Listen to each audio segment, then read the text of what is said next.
جن لوگوں کا ارادہ ہو قربانی کرنے کا تو ان کے لیے بال اور ناخنوں کو کاٹنا کیسا ہے؟ یہ ایک سوال ہے۔ تو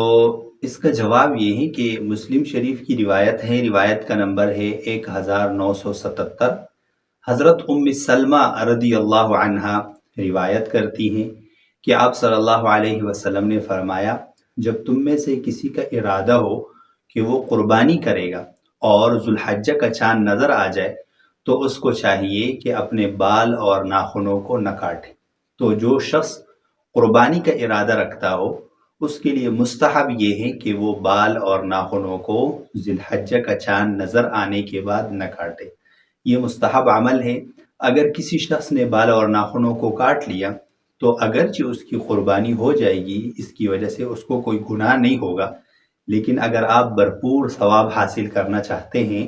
تو ذو الحجہ کا چاند نظر آنے کے بعد اپنے بال اور ناخنوں کو نہ کاٹے۔ اور یہاں پر ایک ضروری مسئلہ یاد رکھنا چاہیے، وہ یہ ہے کہ فقہاء کرام نے لکھا ہے کہ ہفتے میں یا 2 ہفتے کے بعد بال اور ناخنوں کو کاٹنا چاہیے۔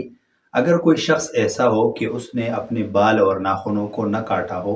اور 40 دن یا اس سے زیادہ عرصہ گزر چکا ہو اور ذو الحجہ کا چاند نظر آ جائے، اس کا ارادہ قربانی کرنے کا بھی ہو،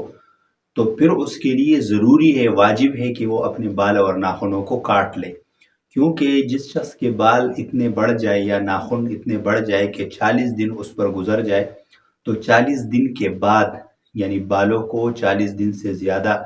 تک بڑھانا یا ناخنوں کو بڑھانا یہ حرام اور ناجائز ہیں۔ تو اگر کوئی شخص ایسا ہو کہ کسی وجہ سے اس نے اپنے بال اور ناخنوں کو نہ کاٹا ہو، کسی بیماری کی وجہ سے یا کسی اور مسئلے کی وجہ سے، اور 40 دن گزر گئے ہو، ذو الحجہ کا چاند نظر آ گیا، اس کا ارادہ ہے قربانی کرنے کا،